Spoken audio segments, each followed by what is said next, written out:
Servons Dieu en portant nos fardeaux. Galates 6, versets 1 à 10. Frères, si un homme vient à être surpris en quelque faute, vous qui êtes spirituels, redressez-le avec un esprit de douceur. Prends garde à toi-même de peur que tu ne sois aussi tenté. Portez les fardeaux les uns des autres et vous accomplirez ainsi la loi de Christ. Si quelqu'un pense être quelque chose quoiqu'il ne soit rien, il s'abuse lui-même. Que chacun examine ses propres œuvres, et alors il aura sujet de se glorifier pour lui seul, et non par rapport à autrui, car chacun portera son propre fardeau.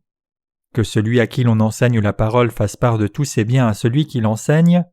Ne vous y trompez pas, on ne se moque pas de Dieu. Ce qu'un homme aura semé, il le moissonnera aussi. Celui qui sème pour sa chair moissonnera de la chair la corruption, mais celui qui sème pour l'esprit moissonnera de l'esprit la vie éternelle. Ne nous lassons pas de faire le bien, car nous moissonnerons au temps convenable, si nous ne nous relâchons pas. Ainsi donc, pendant que nous en avons l'occasion, pratiquons le bien envers tous, et surtout envers les frères dans la foi. Le passage des Écritures d'aujourd'hui dit que si la violation d'un frère est indiquée, nous devrions reprendre ces personnes dans un esprit de gentillesse et les examiner. Nous devons d'abord examiner notre propre foi. Dans les églises chrétiennes sans l'évangile de l'eau et de l'esprit, il y a habituellement un ensemble de règles appelées la discipline de l'Église. Dans de telles églises, quand un membre ou un dirigeant commet un péché, un tribunal est ouvert et des réprimandes disciplinaires sont publiées. Ainsi, selon la pesanteur de l'offense, dans le cas des dirigeants d'église, des réprimandes telles que la suspension du bureau, le renvoi, le dépôt et l'expulsion sont publiées, et dans le cas des laïcs, des censures telles que la remontrance, le reproche, la suspension de la communion et l'expulsion sont publiées. Tandis que ces réprimandes peuvent sembler appropriées, ce n'est pas réellement le cas. Puis, quelle est la manière biblique d'avoir affaire avec les frères offensants ? Le passage d'aujourd'hui indique que nous devrions les redresser dans un esprit de douceur. Dans l'Église de Dieu, le rassemblement des saints nés de nouveau, ceci est rendu possible par la foi que le Seigneur a expié tous nos péchés avec l'évangile de l'eau et de l'esprit. Nous devons redresser les contrevenants par notre foi dans l'évangile de l'eau et de l'esprit, souhaiter le meilleur à leurs âmes, et nous examiner également de peur que nous ne tombions dans le péché aussi. L'apôtre Paul dit « Portez les fardeaux les uns des autres et vous accomplirez ainsi la loi de Christ » Galates 6, verset 2. Vous et moi servons le Seigneur par notre foi dans l'évangile de l'eau et de l'esprit, cherchons la volonté de Dieu par cette foi et la suivons par la foi. C'est ainsi que nous servons le Seigneur par la puissance du Seigneur. En fait, le fardeau que nous portons pour l'œuvre de Dieu est un fardeau juste. Bien que ce ne soit pas facile pour nous de servir le Seigneur et de prêcher l'Évangile, nous devons œuvrer en partageant nos fardeaux, et alors seulement nous pouvons accomplir la loi de Christ. Le Seigneur a dit que chacun de nous devrait porter son fardeau. Le fardeau que nous devrions porter ici se rapporte à l'œuvre de l'Évangile de l'eau et de l'Esprit. En Christ, nous avons tous une certaine charge que nous devons accomplir. Puisque vous avez reçu la rémission de vos péchés par la foi dans l'Évangile de l'eau et de l'Esprit, et que vous œuvrez par la foi dans le champ de l'Évangile, Dieu cherche à vous transformer en ses ouvriers. C'est parce que celui qui est juste doit être ouvrier de Dieu, menant à bien ses œuvres. Les justes ont une quantité d'œuvres à faire en servant l'évangile de l'eau et de l'esprit. C'est pourquoi le Seigneur a dit « Portez les fardeaux les uns des autres et vous accomplirez ainsi la loi de Christ ». Il y a en effet beaucoup de choses que nous devons faire pour répandre l'évangile de l'eau et de l'esprit. Ainsi, plutôt que de porter seul le fardeau entier, nous devrions partager le fardeau de l'évangile et nous devrions également servir l'évangile loyalement dans chacune de nos positions. Notre œuvre a augmenté maintenant encore plus pour servir l'évangile de Dieu. Quand notre foi est jeune, nous souhaitons parfois vivre seulement pour nous-mêmes, mais une fois que nous continuons à servir l'évangile de l'eau et de l'esprit, nous nous rendons compte que ce n'est pas exact. Quand nous grandissons spirituellement peu à peu, nous nous rendons compte par la suite qu'il y a beaucoup de fardeaux de l'évangile que nous devons porter. Pour prêcher l'évangile à d'autres âmes tout d'abord, nous devons nous armer avec la foi, prier et prêter attention aux œuvres de l'Évangile effectuées dans l'Église de Dieu.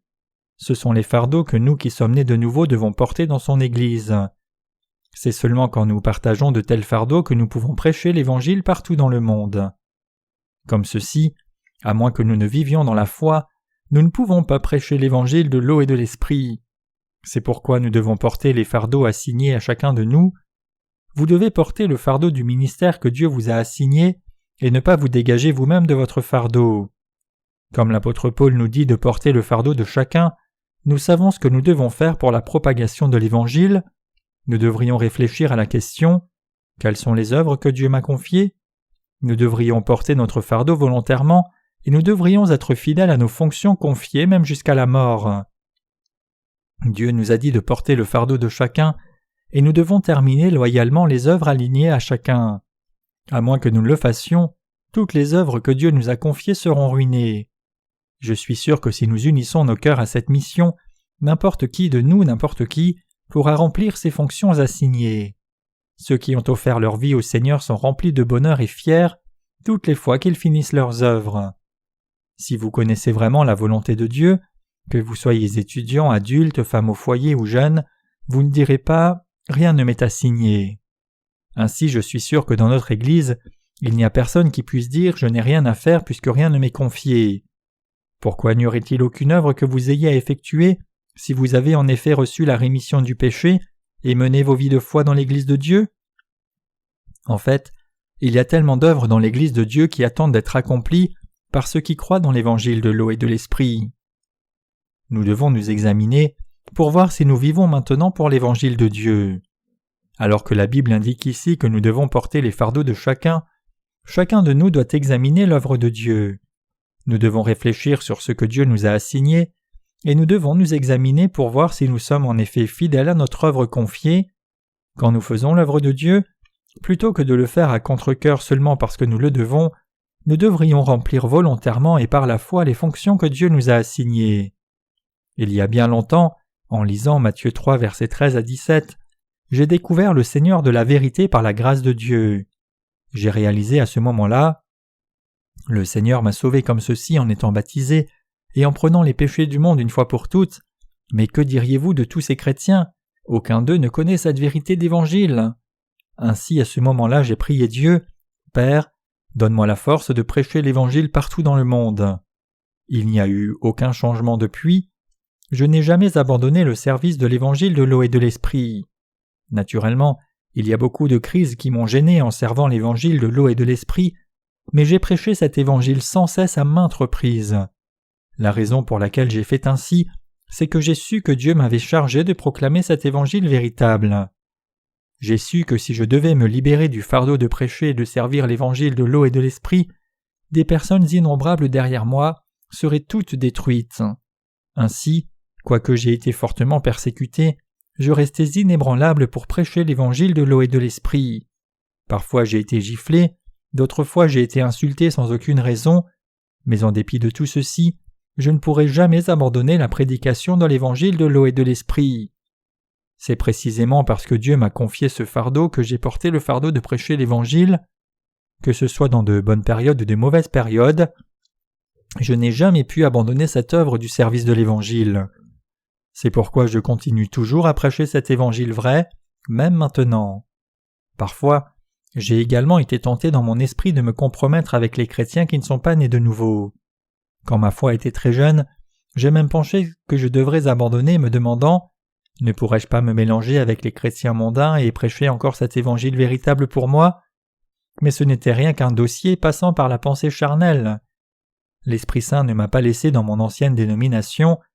Mes amis et connaissances de mon ancienne dénomination ont fait une grande agitation au sujet de ma séparation.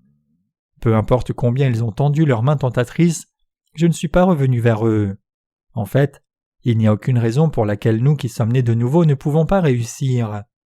Puisque nous sommes nés de nouveau de l'eau et de l'Esprit, et Dieu est donc maintenant vraiment notre Père, qu'y a-t-il pour nous empêcher de devenir les meilleurs du monde? J'ai pensé que je pourrais devenir le dirigeant de mon ancienne dénomination et même le dirigeant de toutes les communautés chrétiennes si je revenais dans la communauté des pécheurs chrétiens. Cependant, même si je pourrais devenir une élite de premier ordre dans le monde, je ne pourrais pas abandonner le service de l'Évangile de l'eau et de l'Esprit. Je ne pourrais jamais faire cela. quoique nous puissions effectuer la plus petite de toutes les œuvres dans l'Église de Dieu, nous sommes encore plus heureux que le puissant, le riche et le célèbre dans le monde. Tout comme Dieu m'a confié un fardeau, il y a aussi un fardeau que Dieu a confié à chacun de vous. Nous devons porter chacun nos fardeaux. Si nous prenons le fardeau de Christ, il nous aidera et nous bénira. Cependant, si nous enlevons nos fardeaux, le Seigneur ne pourra ni nous aider ni nous accepter. Si nous ne servons pas l'Évangile, Dieu emportera notre sagesse et nous ne pourrons pas saisir sa parole. Il emportera toutes nos bénédictions. Plutôt que de dire « Je ne peux pas effectuer l'œuvre de Dieu en raison de ceci et cela », nous devrions examiner l'œuvre de Dieu et trouver un service que nous pouvons faire. Si vous êtes un étudiant, voici ce que vous devriez faire. Vous devriez évidemment étudier dur, mais toutes les fois qu'il y a une occasion, vous devriez prêcher l'évangile de l'eau et de l'esprit à vos amis. Il y a beaucoup d'étudiants qui sentent que la vie est vide. Les adolescents sont assez vieux pour être contemplatifs, et ainsi quelques adolescents réfléchissent sur la signification de la vie sérieusement. Je ne suis pas trop sûr au sujet des années de l'adolescence d'aujourd'hui, mais dans mon temps, j'ai senti le vide de la vie à la puberté vers 15 ans. Qui suis-je? D'où suis-je venu? Où vais-je? Pourquoi dois-je vivre? De telles questions commencent à être contemplées profondément quand les enfants sont au collège ou au lycée.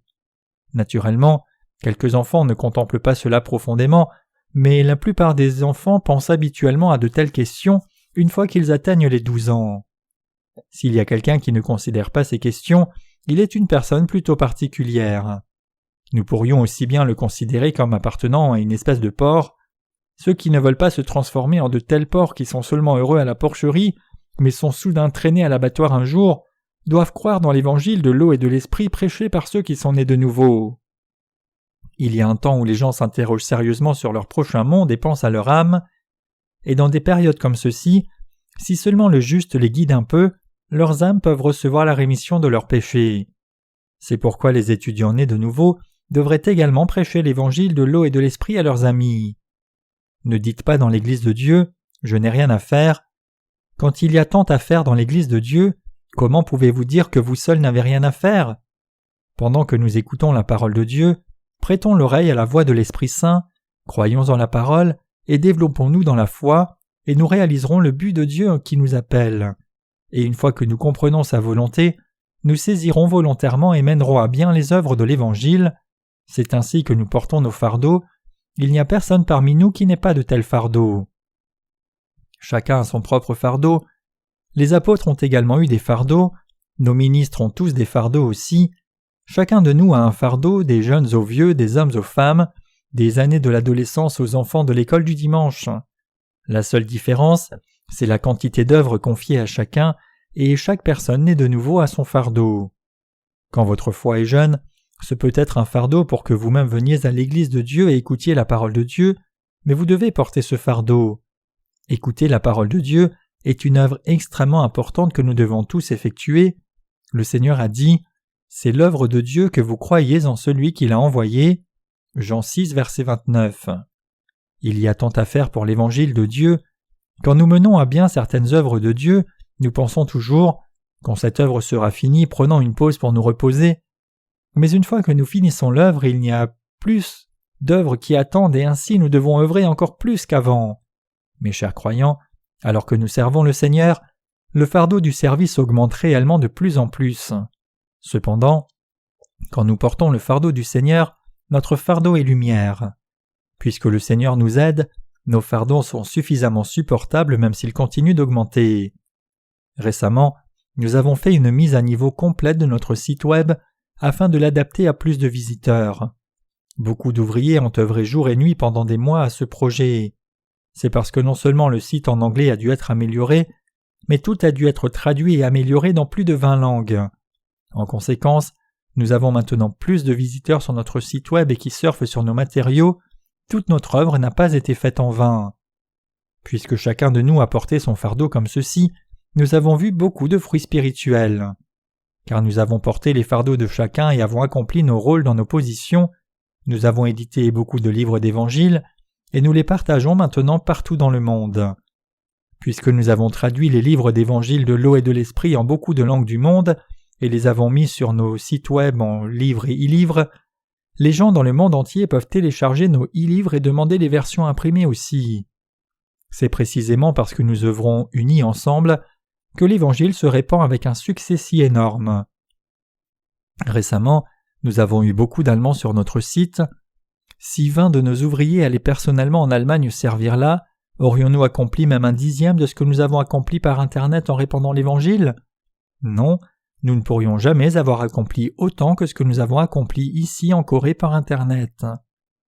Il y a toujours trop de pays où l'Évangile de l'eau et de l'Esprit n'est pas encore entré. Quoique la quantité de notre œuvre soit différente pour chacun de nous, nous avons tous beaucoup à faire.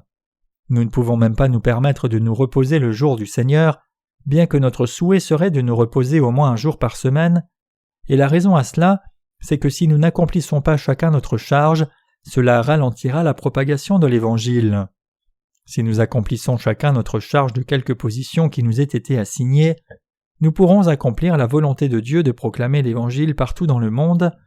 Si seulement nous avons assez de ressources financières, nous pouvons traduire nos livres en chaque langue, et si seulement nous sommes diligents, nous pouvons répandre l'Évangile plus rapidement à chaque nation dans tout le monde entier.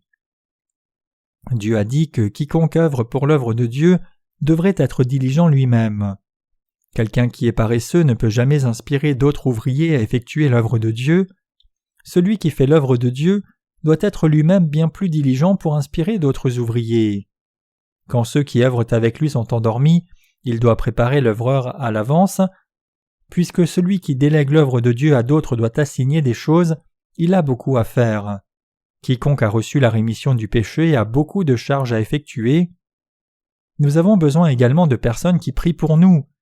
Pendant le culte d'aujourd'hui, un diacre a prié en notre nom.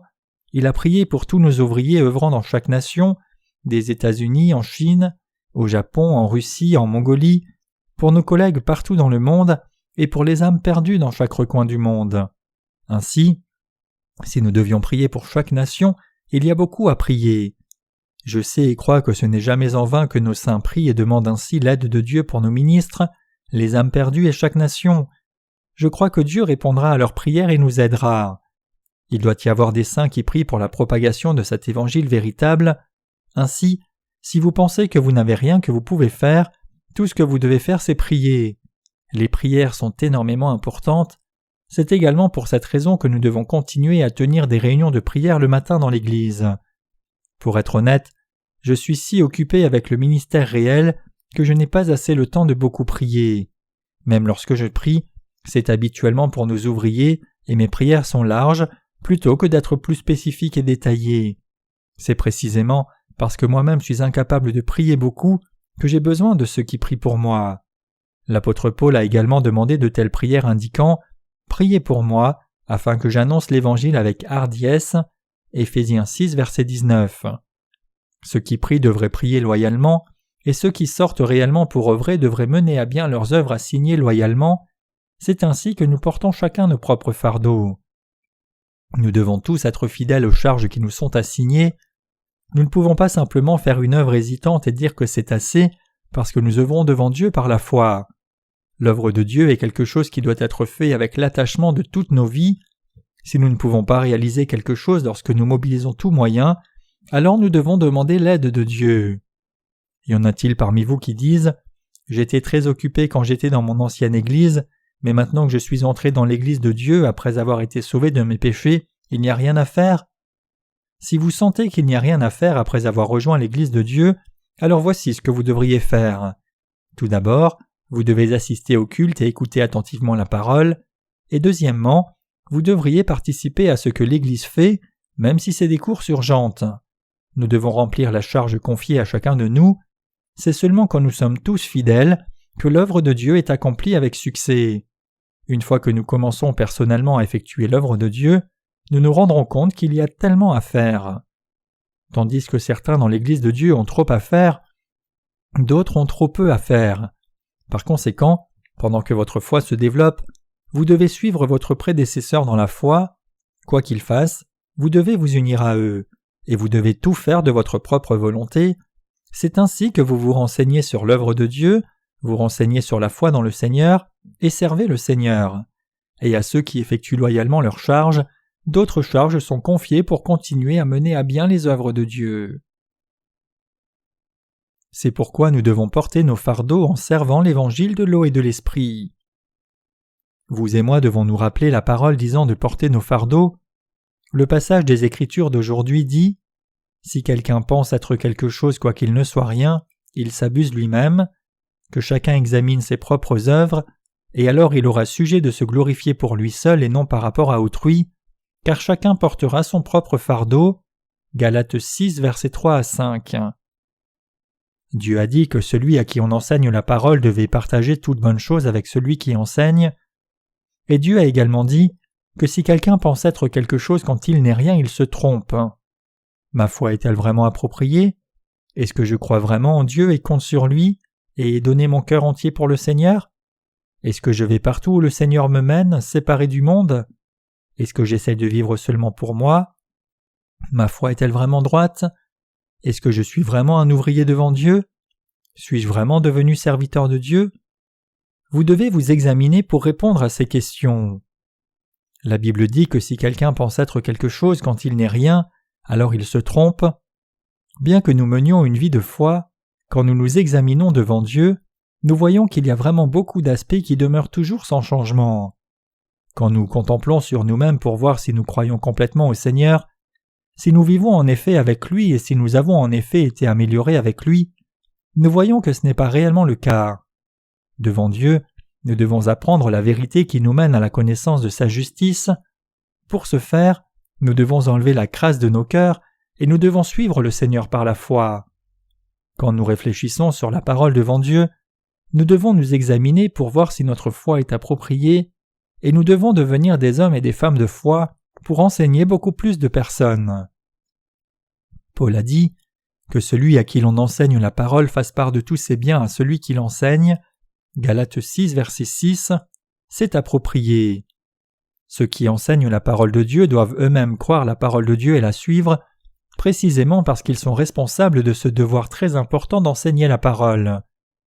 Ceux qui sont enseignés devraient également croire ce que Dieu dit et le suivre en unissant leur cœur à ceux qui les enseignent.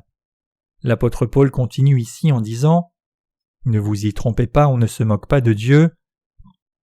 Ce qu'un homme aura semé, il le moissonnera aussi. » Galates 6, verset 7. Dieu nous a dit qu'on ne se moque pas de lui. Ceci signifie que nous ne devrions pas penser que nous pouvons tromper Dieu d'une façon ou d'une autre. Si nous pensons que notre foi a grandi, alors qu'elle n'en est rien, Dieu le sait. Dieu dit « Ce qu'un homme aura semé, il le moissonnera aussi. » Galates 6, verset 7. Il est dit que celui qui sème pour la chair récoltera de la chair la corruption, mais que celui qui sème pour l'esprit récoltera de l'esprit la vie éternelle. En d'autres termes, même après être nés de nouveau, nous continuons à effectuer les œuvres de la chair et l'œuvre de l'esprit, et nous récolterons ce que nous semons. Parfois, par les insuffisances de notre chair, nous semons des choses de la chair. Cependant, si nous continuons à servir le Seigneur par la foi et à œuvrer pour le Seigneur, nous semons pour l'Esprit. Quand nous continuons à servir l'Évangile de diverses manières, l'Évangile continuera à être proclamé partout dans le monde et il y aura beaucoup plus de personnes qui recevront la rémission de leurs péchés. Ainsi, alors qu'il peut y avoir des choses périssables dans nos vies, il y a également des choses non périssables qui durent pour toujours. Sauver les âmes par l'Évangile de l'eau et de l'Esprit, c'est l'œuvre spirituelle qui récolte les fruits de l'Esprit Saint. C'est en menant à bien de telles œuvres spirituelles que nous récoltons le fruit de l'Esprit Saint. Nous savons que le Seigneur a parlé de ce qui est évident en soi. Si nous servons cet Évangile maintenant, nous porterons des fruits spirituels, mais si nous ne servons pas l'Évangile maintenant, alors nous porterons seulement les fruits de la chair qui périra. En d'autres termes, le type de fruit que nous portons est déterminé par ce que nous servons après avoir reçu la rémission de nos péchés. Nous avons maintenant une mission mondiale. Il y a maintenant beaucoup de gens dans ce monde qui croient et suivent l'évangile vrai de l'eau et de l'esprit. Nous savons qu'il y en a également beaucoup que nous ne connaissons pas encore, mais qui néanmoins croient dans l'évangile de l'eau et de l'esprit dans leur cœur. Il y a également ceux qui, bien qu'incertains maintenant, par la suite nous rejoindront dans la ligne des martyrs le dernier jour, feront la même confession de foi que la nôtre et embrasseront le martyre avec nous. Si nous prêchons l'évangile de l'eau et de l'esprit maintenant, nous récolterons le fruit vrai de l'Esprit Saint, mais si nous ne le prêchons pas cet évangile, alors il n'y aura aucun fruit du salut à récolter. Comment un fermier peut-il compter moissonner une récolte en automne sans ensemencer d'abord au printemps? Le même principe s'applique aux affaires spirituelles. Il est absolument indispensable que nous vivions dans la foi, faisant confiance à l'évangile de l'eau et de l'esprit, priant pour cet évangile et pratiquant réellement notre foi dans notre vie quotidienne. Quoique nous soyons insuffisants, Dieu veut répandre l'évangile partout dans le monde par nous. Toutes les fois que je voyage à l'étranger, je trouve beaucoup de missionnaires envoyés de Corée qui fonctionnent en communauté locale. Mais toutes les fois qu'ils nous approchent, nous qui sommes venus là pour répandre l'évangile de l'eau et de l'esprit, c'est un moment si difficile. C'est clair qu'ils feignent d'être amicaux, cachant leur motif secret de nous conduire hors de leur territoire. Ils devraient être réjouis quand nous leur disons que nous sommes venus là pour prêcher l'évangile de l'eau et de l'esprit, mais ils sont si soupçonnés et méfiants envers nous. Ils ont tant de questions pour nous, demandant quand nous sommes venus, pourquoi nous sommes venus, quelle est notre dénomination, que c'est comme s'ils interrogeaient un criminel. Ces personnes ne servent pas l'évangile de l'eau et de l'esprit, elles sont occupées à répandre seulement le nom de leur propre dénomination et de leur propre fondateur. Elles n'ont aucun intérêt à prêcher l'évangile de l'eau et de l'esprit pour que les gens soient réellement sauvés. En bref, ils ne connaissent pas l'évangile de l'eau et de l'esprit et n'en ont rien à faire. Parmi ceux qui sont renommés pour leur œuvre de missionnaire à l'étranger, beaucoup répandent seulement leur propre nom ou leur propre justice. Par exemple, Livingstone, qui est souvent considéré en tant que saint de l'Afrique, est l'un d'entre eux. Il est allé aux coins les plus éloignés d'Afrique, fournissant des services médicaux aux malades et prenant soin des Africains. C'est pourquoi on l'a élevé en tant que saint. Mais son ministère n'a rien eu à faire avec l'évangile de l'eau et de l'esprit. La Bible dit « Celui qui marche en pleurant quand il porte la semence revient à l'allégresse quand il porte ses gerbes. » Psaume 126, verset 6. Je crois que ceux qui œuvrent aujourd'hui pour l'évangile de l'eau et de l'esprit récolteront les fruits de la vie éternelle. Nous devons œuvrer pour ces œuvres de Dieu et porter nos fardeaux. Nous devons vraiment nous offrir aux œuvres de Dieu. Si nous devenons les grains de Dieu et nous consacrons complètement au Seigneur, alors des personnes seront sauvées par nous. À moins que nous ne prêchions l'Évangile, les gens partout dans le monde mourront sans être nés de nouveau. Bien que nous ne soyons pas réellement présents partout dans le monde, nous prêcherons l'Évangile de l'eau et de l'Esprit partout dans le monde par notre littérature. Quoique ce soit très difficile, nous accomplirons tout ce que Dieu nous a confié maintenant, puis les jours difficiles viendront bientôt. Quand le monde sera vraiment trop dur et que nous ne pourrons plus prêcher l'Évangile, nous danserons, nous nous régalerons et nous sauterons de joie. Et quand l'heure du martyre viendra, nous serons martyrs volontairement, espérant le royaume de Dieu et étant remplis de l'Esprit, nous crierons « Je veux que le royaume du Seigneur vienne ». Mes chers croyants, ceux qui ont consacré tout leur cœur au Seigneur ne craignent pas le martyre. Qu'en pensez-vous? La mort, mes chers croyants, est naturellement une perspective terrifiante en termes charnels. Mais quand nous la regardons d'un point de vue spirituel, il n'y a rien à craindre. Nous ne craignons pas la mort, précisément parce que nous avons l'espoir d'un prochain monde. Actuellement, quand nous pouvons encore répandre l'évangile de l'eau et de l'esprit, vivons diligemment pour cet évangile et semons beaucoup de graines pour l'évangile. Nous ne pouvons pas nous arrêter maintenant, notre ligne d'arrivée est encore lointaine. Il y a toujours quelques pays où les gens ne savent même pas ce qu'est le christianisme, de tels endroits sont si sous-développés, et les personnes là-bas sont trop ignorantes de Dieu. Quand j'ai visité la Mongolie il y a quelques années, j'ai interrogé quelqu'un au sujet de Dieu et il m'a dit que Dieu c'était Bouddha. En d'autres termes, les Mongoliens ont le concept de Dieu comme Bouddha.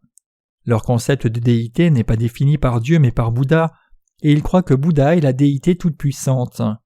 Nous devons les amener à entendre parler du vrai Dieu, Jésus-Christ, qui est venu par l'évangile de l'eau et de l'esprit. Nous devons reconstituer le nom de Dieu, sa position et sa puissance de nouveau, comme Dieu, à la place de ce Bouddha qui l'a remplacé. Nous devrions leur enseigner que tandis que Bouddha est juste un homme, Dieu est un vrai Dieu qui a fait l'univers tout entier, c'est pourquoi il y a tant à faire. Tout comme un fermier ne moissonne pas sa récolte avec l'œuvre d'un moment, nous devons également cultiver les champs de l'esprit humain pour moissonner leur salut point par point. Un fermier laboure le champ, sème la graine, fertilise la terre, et quand les pousses se développent, il nettoie le champ et enlève les parasites. C'est alors seulement qu'il moissonne en automne. De même, nous semons la graine de l'Évangile selon le temps, enlevons les herbes des doctrines fallacieuses, donnons l'engrais de la parole en temps voulu, et de cette manière, nous consolidons ceux qui sont nés de nouveau pour se développer comme enfants et ouvriers de Dieu. C'est pourquoi nous devons prêcher l'Évangile et entretenir les saints. Nous devons prêcher l'Évangile même dans des pays obscurs, et pour ce faire, nous devons prier, mettre nos ressources financières dans ce ministère et envoyer nos ouvriers là-bas. Ceux qui sont en Corée devraient œuvrer diligemment pour fixer les ressources financières et fournir assez d'appui à l'Évangile. Même parmi les militaires, il y a différents types de troupes. En période de guerre, les troupes d'approvisionnement fournissent aux troupes de combat des équipements, alors que les troupes de combat emploient ces approvisionnements pour entrer dans la bataille et le combat. De même, pour répandre l'Évangile partout dans le monde, il doit y avoir des ouvriers qui servent personnellement pour prêcher l'Évangile, d'autres ouvriers qui offrent les ressources financières, et encore d'autres ouvriers qui prient pour la propagation de l'Évangile. Il y a une telle œuvre de Dieu que nous devons effectuer. Nous faisons face à une situation importante, et si nous abandonnons ici et maintenant, rien ne sera accompli. Quand nous envoyons nos livres à chaque nation dans sa propre langue, et entretenons et stimulons nos collègues, beaucoup d'âmes seront sauvées.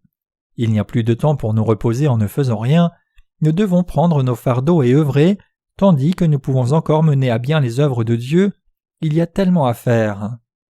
Nous avons cherché à prêcher l'Évangile aux pays de l'Indochine tels que le Vietnam, le Laos et le Cambodge, mais on nous a dit qu'il n'est toujours pas possible de prêcher l'Évangile librement dans ces pays, comme ils ont tous été des pays communistes jusqu'à récemment. Comment pouvons-nous alors prêcher l'Évangile à de tels pays? Ce serait une manière très efficace de chercher les Vietnamiens, Laotiens et Cambodgiens qui sont venus en Corée en tant qu'ouvriers migrateurs, leur enseigner l'Évangile de l'eau et l'Esprit, en faire des disciples, et les envoyer de nouveau dans leur pays d'origine. Ainsi, Dieu nous donnera des occasions de servir l'Évangile de diverses manières, tant que nous voulons servir cet Évangile véritable de tout cœur. Je suis entièrement d'accord avec ce que Paul dit dans Galates 6, verset 9. « Ne nous lassons pas de faire le bien, car nous moissonnerons au temps convenable si nous ne nous relâchons pas. » Paul nous dit que nous devons faire de bonnes œuvres diligemment. Si nous servons cet Évangile diligemment, prions et ne nous lassons pas, nous récolterons en temps voulu. En d'autres termes, nous récolterons si nous sommes diligents. Vous avez probablement entendu beaucoup de fois combien les gens nous envoient des lettres de remerciement pour nous parler de leur salut. Pourrions-nous avoir moissonné ces personnes si nous n'avions pas prêché l'Évangile de l'eau et de l'Esprit? C'est parce que nous avons édité et envoyé nos livres d'Évangile que nous pouvons récolter de tels fruits dans la joie. Quelqu'un a même reconnu qu'alors qu'il avait étudié la théologie toute sa vie, un seul de nos livres a eu plus d'influence sur lui que tout ce qu'il avait lu jusque-là. Paul dit « Ne nous lassons pas de faire le bien car nous moissonnerons au temps convenable si nous ne nous relâchons pas. » Galates 6, verset 9. Comme promis dans ce passage, si nous menons à bien diligemment les œuvres de l'Évangile, nous moissonnerons les fruits abondants de la foi. Nous devons faire l'œuvre de Dieu diligemment tant que c'est possible. Paul a continué en disant « Ainsi donc, pendant que nous en avons l'occasion, pratiquons le bien envers tous et surtout envers les frères dans la foi. » Galates 6, verset 10. Ceux qui sont nés de nouveau doivent être attentifs à leurs frères et sœurs nés de nouveau. Nous devrions leur enseigner que nous, nés de nouveau, devons vivre dans la foi, prier pour eux, et les mener à vivre dans la foi, et s'ils ont besoin de notre aide, nous les aidons. S'ils doivent prêcher l'Évangile, il est aussi juste que ceux qui sont nés de nouveau soient attentifs à leur famille. Mais il n'est pas juste qu'ils se sacrifient seulement pour les avantages physiques de leur famille. Nous devons servir l'Évangile et le prêcher à chaque occasion. Le temps passe, mais que faisons-nous vraiment? Qu'avons-nous fait? Et que devrions-nous continuer de faire en ces jours à venir? Nous devrions veiller, de peur que nous ne perdions le temps précieux en vain. Nous mettons bien plus d'10 livres sur notre site web et œuvrerons encore plus dur, de sorte que plus de 10 000 personnes partout dans le monde téléchargent nos livres chaque jour. À la différence du passé, où les gens voyageaient par bateau et montaient à cheval, nous pouvons aller où nous voulons sur cette planète en un clin d'œil. Le monde entier s'est rétréci. C'est le moment idéal où nous pouvons répandre l'Évangile dynamiquement. Nous pouvons maintenant œuvrer pour le monde entier. Mes chers croyants, je ne dis pas ceci pour me plaindre que vous n'œuvrez pas assez dur. Plutôt, Je dis ceci parce que vous et moi devons partager le fardeau de Christ, et je voudrais que tous pensent à la façon dont nous pouvons le faire. Jusqu'à ce jour, vous avez tous porté de lourds fardeaux, mais vous ne devriez pas vous relâcher. Au lieu de cela, vous devriez continuer à porter le fardeau de l'Évangile et le prêcher dans le monde entier, jusqu'au jour où notre Seigneur reviendra. Bientôt, le jour viendra où nous ne pourrons pas prêcher l'Évangile. Portons maintenant chacun nos fardeaux pour l'Évangile, à cette heure où nous pouvons toujours prêcher. Estimez-vous que votre fardeau actuel est déjà assez lourd et qu'on vous invite maintenant à porter bien plus de fardeaux? Trouvez-vous cela trop insoutenable et trop dur pour vous de les porter, et souhaitez-vous pouvoir les enlever tous? Le fardeau du Seigneur est un fardeau mystérieux. Plus nous le portons, plus nous sommes fortifiés, et cela nous permet de tout porter. Si le fardeau est trop lourd pour que nous le portions, le Seigneur le portera avec nous, et ainsi, même si le fardeau du Seigneur augmente, il ne devient pas plus lourd pour nous. Le fardeau du Seigneur est tel que plus nous le portons, plus il devient léger. Cependant, si nous l'enlevons, le fardeau du monde pèsera fortement pour nous écraser. Je rends grâce à notre Seigneur. Nous qui croyons en l'évangile de l'eau et de l'esprit avons revêtu la gloire qui nous permet de porter le fardeau du Seigneur. Alléluia.